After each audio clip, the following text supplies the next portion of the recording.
সারা বিশ্বে আর্থিক সহযোগিতা কার্যক্রম স্থগিত করেছে যুক্তরাষ্ট্রের আন্তর্জাতিক উন্নয়ন সংস্থা ইউএসএইড। তবে মিয়ানমার থেকে বাস্তুচ্যুত হয়ে বাংলাদেশে আশ্রয় নেওয়া রোহিঙ্গাদের জন্য জীবন রক্ষাকারী খাদ্য ও পুষ্টি সহায়তা অব্যাহত রাখবে সংস্থাটি। অর্থাৎ দেশটির পক্ষ থেকে দেয়া সাহায্য স্থগিতাদেশের বাইরে থাকবে বাংলাদেশ। এজন্য প্রেসিডেন্ট ডোনাল্ড ট্রাম্পকে আন্তরিক ধন্যবাদ জানিয়েছেন অন্তর্বর্তীকালীন সরকারের প্রধান উপদেষ্টা ডক্টর মোহাম্মদ ইউনূস। ঢাকায় আমেরিকান দূতাবাসের কর্মকর্তারা রোববার বিকেলে হাই রিপ্রেজেন্টেটিভ ডক্টর খলিলুর রহমানের সঙ্গে সাক্ষাৎ করেন এবং তাকে পরিত্রাণের এই বিষয়টি অবহিত করেন।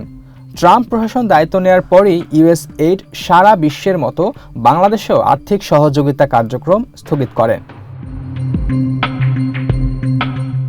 এ সংস্থার মাধ্যমে মার্কিন সরকার বিশ্বের বিভিন্ন দেশে সহায়তা কার্যক্রম পরিচালনা করে থাকে। শনিবার 25 জানুয়ারি এক চিঠিতে মার্কিন সহায়তা কার্যক্রম পরিচালনা করা দেশীয় প্রতিষ্ঠানগুলোর কাছে পাঠানো চিঠিতে এ কথা জানানো হয়। চিঠিতে সই করেন ইউএসএইডের অধিগ্রহণ ও সহায়তা তত্ত্বাবধায়ক চুক্তি কর্মকর্তা ব্রায়ান অ্যারন। এতে পরবর্তী নির্দেশনা না দেওয়া পর্যন্ত সংস্থাটির সঙ্গে চুক্তির আওতাধীন সব প্রকল্প ও কর্মসূচিতে মার্কিন অংশের ব্যয় বন্ধ রাখতে বলা হয়।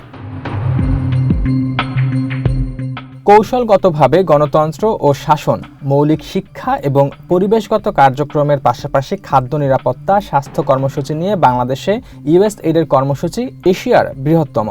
রোহিঙ্গা সংকট মোকাবেলায় ইউএসএইড বাংলাদেশে বড় ধরনের মানবিক সহায়তা তদারকি চালিয়ে যাচ্ছে দীর্ঘদিন ধরেই।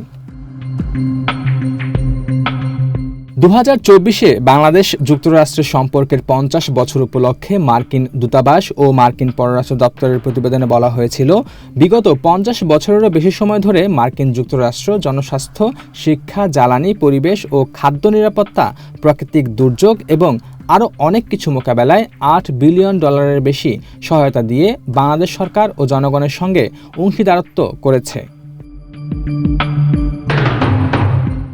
মার্কিন পররাষ্ট্র দপ্তরের foreignAssistance.gov ওয়েবসাইটের তথ্য অনুসারে যুক্তরাষ্ট্র বিভিন্নভাবে বাংলাদেশে 2021 সালে $500 মিলিয়ন, 2022 সালে $470 মিলিয়ন, 2023 সালে $490 মিলিয়ন এবং 2024 সালে $450 মিলিয়ন সহায়তা দিয়েছে।